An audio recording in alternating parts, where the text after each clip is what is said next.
Сәлем достар, менің арнама қош келдіңіздер. Бұл әңгімені тиран күйеулері бар сорлы әйелдерге сабақ болсын деп баяндағалы отырмын. Өйткені мен де сол сорлы әйелдердің бірі болған бейбақпын. Бала кезім, жасым 6-да. Әкем КамАЗ айдайтын еді. Анам менен кейін көтермеді. Мен жалғыз қыз болдым. Өте бақытты едім. Әкем үйде көп болмайтын болғасын бекен, анам өзіне көңілдес тауып алды. Үнемі кешке ол еркек үйге келеді.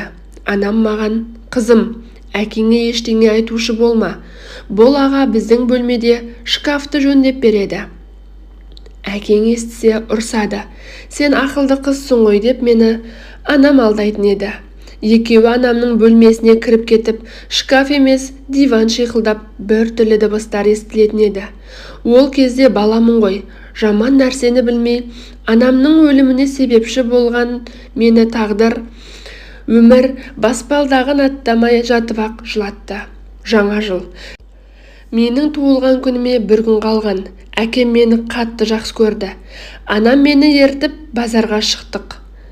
Әкем туған күніме қалаған нәрсені алып берді. Сол кезде анамның көңілдесін базардан көрдім. Картоп, пияз секілді көкөніс сатып жүр. Ол үнемі үйге келген кезде маған тәттінің түр-түрін әкеп беретін. Әлгі анамның көңілдесін көре сала, шкаф жөндейтін аға деп жүгіріп бардым. Мың жерден анам ештеңе айтпа деген сөзі әп-сәтте естен шығып кетті. Балалығым болар, ол еркекті көре сала қуанып, неге қасына барғанымды білмеймін. Анамның көңілдесі мені көре сала сасқалақтап, мән бермеген түр жасап, басын бұға берді.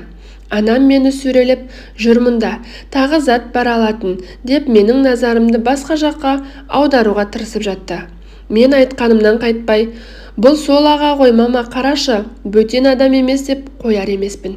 Әкем де бірдеңе сезгендей: «Шынымен де бұл кісіні қайдан танисың? Шкаф жөндейтін аға ғой. Сен жоқта кешкісін шкаф жөндеуге үйге келеді. Маған шоколад әкеп береді» деп шынымды айтып жаттым. Әкем үнсіз қалып, түрі өзгеріп кетті. «Тез үйге қайтамыз» деп қатты ашулы қабақпен. Үйге келген соң менен ақырындап әлгі әңгімені тағы сұрады. Мен бәрін айна қатерсіз айтып бердім. Ол еркек үнемі келетінін, бөлмені шиқылдатқан диван даусын.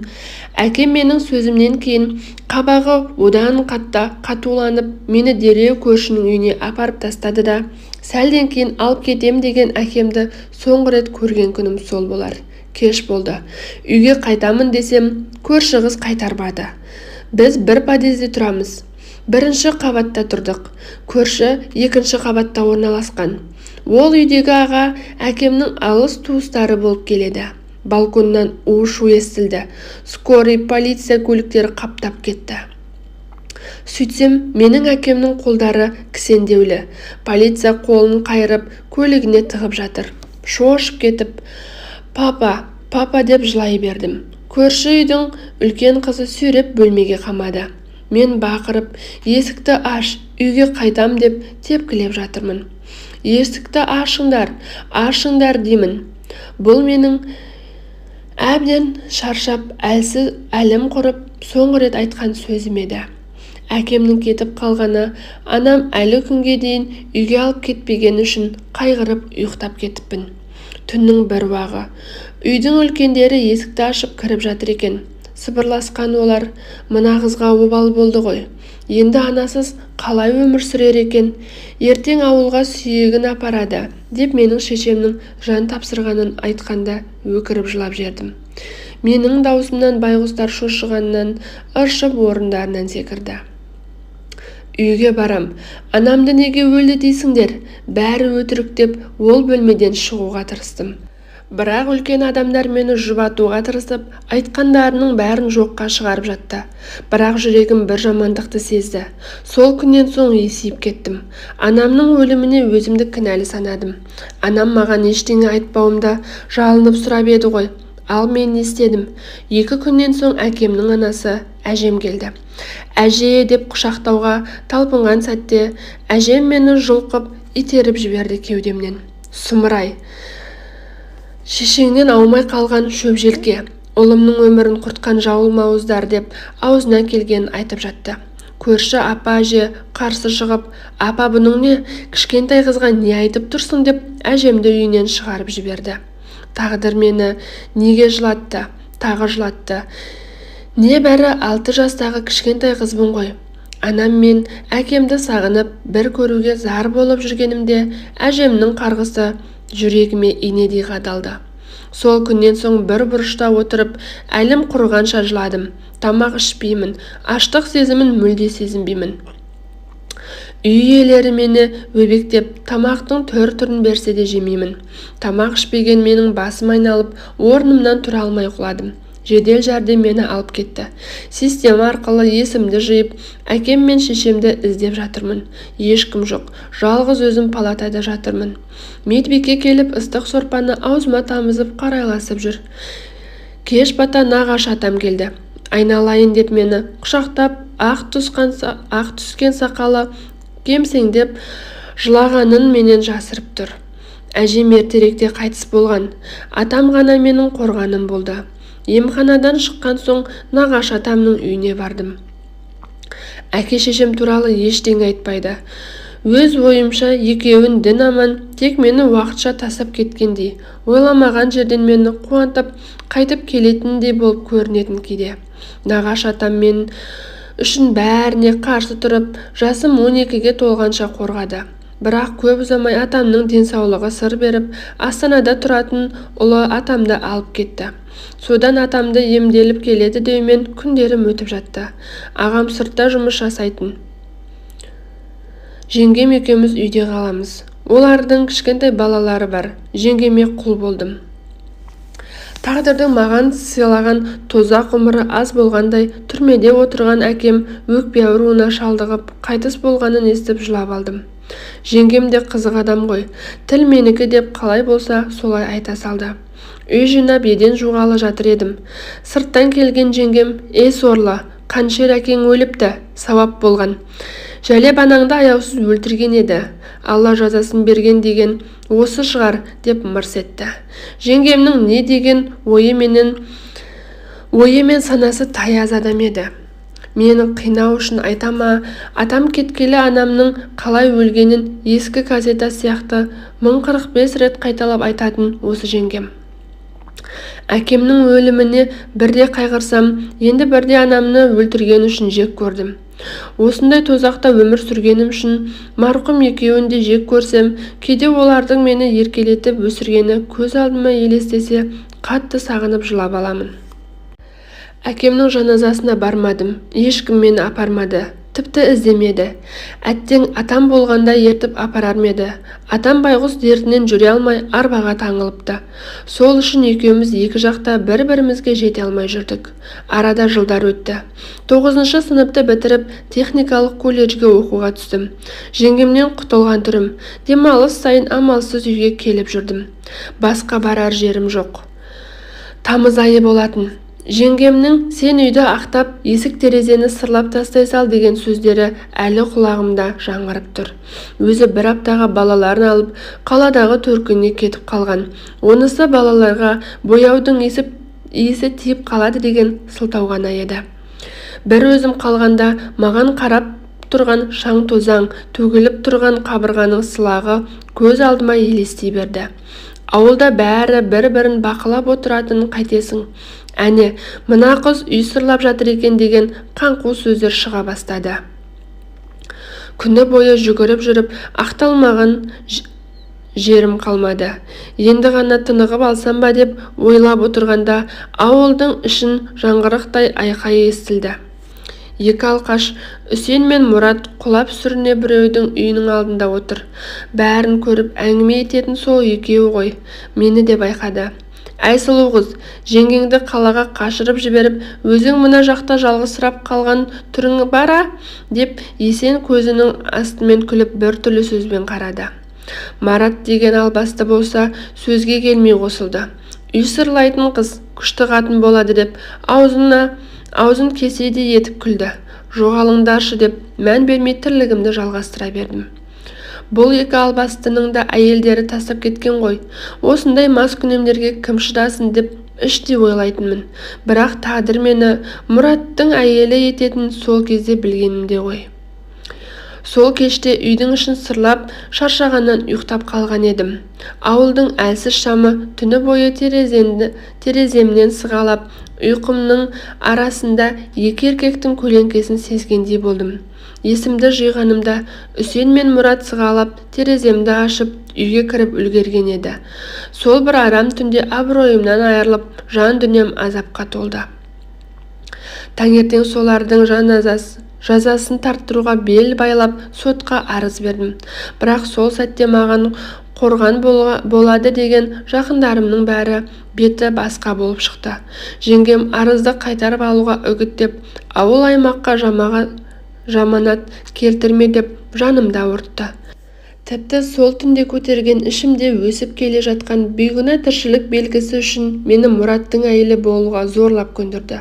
Осылайша өз еркімнен айырылып, 17 жасымда алқаш әрі менен 11 жасқа үлкен Мұраттың жара танып тағдырыма көнуден басқа жолым қалмады. Түнекке толы күндердің артынан еңсемді тік ұстап алға жылжымаған оңай болған жоқ. Жеңгемнің екі албастының туыстарынан қомақты ақша алғанын кейін білдім. Әуелде жаным күнім деп арызды қайтарып алуға көндіріп еді. Бірақ жүкті екенімді естігенде шын бет бейнесі ашылып, шашымнан сүйреп мені алқаш Мұраттың үйіне әкеліп тастады. Енді менде еш сенім де үміт те жоқ. Әлде қашан тозақтың отына үйренген жүрегім ішімде өсіп келе жатқан сәби үшін ғана соғып тұрғандай. Қалай болса да сол бала үшін өмір сүруге бел будым. Мұрат соңғы кезде ішуді доғарғандай, маған жақындамайды. Өзімен өзі жүр. Оның маған ешқандай зияны тимегенмен әлі де мүлгіген бейжайлықтан айырылар емес. Ал анасы мені зорлады дегенде естігенде қарт жүрегі мұндайға шыдамай инсульт алып арбаға таңылған екен. Қол-аяғы тартылып, беті қисайып қалған. Енді мені көрсе, көзінен жас мөлтілдеп, кешірім сұрағандай ыңылдап жылай береді. Өзі жасаған қателікке жауап бере алмаса да, менің көзіме тіке қарауға дәті жетпейтіндей. Ал Үсен деген азғын болса, бір жолы ауылдан безіп кетті. Түрмеге түспегенімен ауылдың жігіттері оған өз сыбағасын берген екен. Мұраттың ішімдікке қайта жоламауы да бәлкім осыдан болар. Өмірімде жақсылықты іздеу қиынға соққанымен, ішімдегі сәбидің әрбір қозғалысы жүрегіме кішкене болса да жылу сыйлайды. Бар күнім енді соның бақыты мен амандығы үшін. Арада жылдар зулап өтті. Қиналған күндер артта қалып, ұлым 3 жасқа толған шақ еді. Сол кезде Мұраттың адам болады деп сенген үмітім бірте-бірте сөнді. Сырт көзге түзелгендей көрінсе де, адамдықтан әлде қашан алыстап кеткенін байқадым. Араққа тәуелділігін доғарғандай еді, бірақ енді жасырынып есірткіге үйір болыпты. Мұрат баласына ешбір мейірім көрсеткен емес. Оның жанары қатыгездікке толы. Жылы сөз айту тұрмақ, бір ретте баласын бауырына басып көрмеді. Енемнің жағдайы болса бір шама түзелгенмен, әлі-ақ өз аяғын баса алмады. Бірақ маған деген көзқарасы мүлде өзгерді. Мені өз қызындай балап, қолдау білдіріп, ұлыма мейірімін төккен ақ жүрек әже болды. Сол мейірімді көзқарасы үшін ғана осы үйде қалуды жөн көрдім. Әрине Мұраттың ашуына шалынып кейде оның таяғынан да қорғалмаймын. Порно көріп сондағы әйелдердің жасайтын маған жасайтын. Істемесем қолымды қайырып, аузымды жауып зорлық көрсетіп жүрді. Сол сәтте кеудемді ащы өкініш кернесе де, баламның болашағы үшін төзуім керектігін түсіндім. Өмірден таяқ жеп, тәлкекке түскен тағдырымның ендігі үміті осы кішкентай ғана ұлым еді. Ұлымды алып ағамның үйіне қашып кеткен күндерім де болды. Ол шақта ұлыма күн бермейтін жеңгем болды. Ал Мұраттың қасында мен қиналсам да ұлым жақсы өмір сүрді. Әжесінің құшағында мейірімділіктің не екенін сезініп, қалаған тамағын жейтін. Сол үшін Мұраттың маған көрсеткен азабына шыдап жүрген мені Алла тағы да сынады. Мен сонша не жаздым екен, Ұлым 4 жасқа толғанда енді қолға алып жұмысқа шығуға бекіндім. Енемнің алатын зейнетақысын Мұрат тартып алатын әдет шығарған. Ақшамыз жетпей дүкеннен қарызға азық-түлік алып жүрдік. Күндердің бірінде қарызымыз жиналып төленбей қалған. Дүкен иесі күн сайын есігімізді қағуды әдетке айналдырды. Әрең дегенде ауыл әкімшілігіне барып жағдайымды айтып түсіндіріп, еден жуушы қызметін алдым. Аз да болса әр тиынға мұқтаж болып қалған мен үшін бұл жұмыс үлкен көмек еді. Жалақымның аздығына қарамастан осы ақшамен өмір сүруге тура келді. Кішкентай болса да қарыздарымды өтей бастаған соң ұлымды алып бұл тозақтан біржола қашып кетуді армандадым. Сол арманым үшін ай сайын азғантай жалақымнан жасырып ақша жинай бастадым. Мұрат кейде ақша сұраған кезде барымды жасырып, магазин иесі алып кетті деп әрең сендіретінмін. Жүрегімде қорқыныш пен үміт аралас күйде. Әр тиынымды балапаным екеуміздің болашағымыз үшін сақтай бердім. Бірақ бір күні ол ақшаны Мұрат тауып алып, мені әбден соққыға жықты. Сайқал, тағы қай жерге тықтың? Бол тауып бер деп үйдің астан-кестеңін шығарды. Ол ақшаны есірткіге жұмсайды. Менің шырылдап шындықты айтқаныма ол малғұн сенбей, шешесінің бөлмесінде тығылып отырған ұлымды жұлқып әкелді. Соңғы рет айтамын, Сайқал, тыққан ақшаңды бер, әйтпесе бөлтірігіңді ұрып өлтіремін деп айқайлады. Мен оның аяғын құшып жалындым. Өзімде таяқ жегенім бар. Денемді көтере алмай ұлымды оның қолынан жұлып алуға тырыстым. Алайда ол ұлымды ұстап стенаға басын ұрды. Жүрегім қақ айрылды, жаным шықты.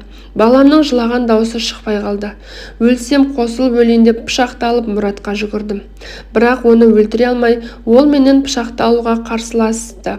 Балам үшін бекен, әлде жиналған ашу мекен, Мұратпен арпалысып жүріп, пышақты жүрегіне тықтым. Содан ол малғын қанша рет пышақтағаным есімде емес. Үсті басым қан жоса болғанда ғана есімді жидым. Баламның жанына бардым. Ешқандай тыныс алмай жатыр. Құшақтап қан жуған бетін сүйе бердім.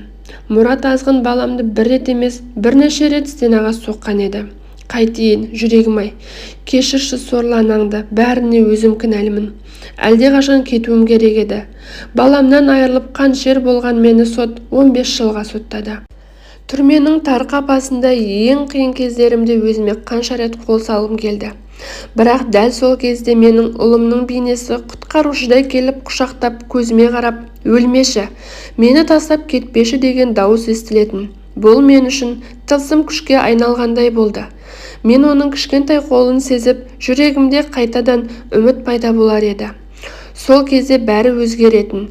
Өмір мен өлім арасындағы шекара бұлыңғыр болып, мен қайтсем де тірі қалуым керек екенін түсінетінмін. Бір күні өзімді жарақаттап комаға түсіп қалғанымда, менің жаным ана дүниеге жақындап қалды. Бірақ мені қарсы алған әкем мен анам, содан кейін ұлым болды. Олар маған әлі өмір сүруің керек, сен тірі болуың керек деп айтқанда, менің көзіме ажал келіп тұрғанмен, ол мені өткізе алмайтынын түсіндім.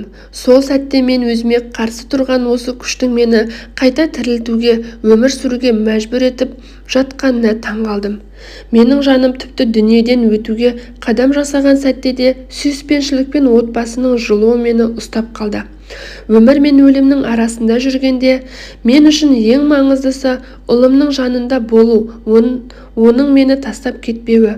Сол күш мені қайрап жаңа өмірге алып шықты. Менің ұлым, ол менің періштем. Мені түрмеде 15 жыл бойы құтқарып келген. Сол ауыр жылдарда жүрегімде үміт оты сөнбеген сәттерде мен оны әрдайым жанымда сезетінмін.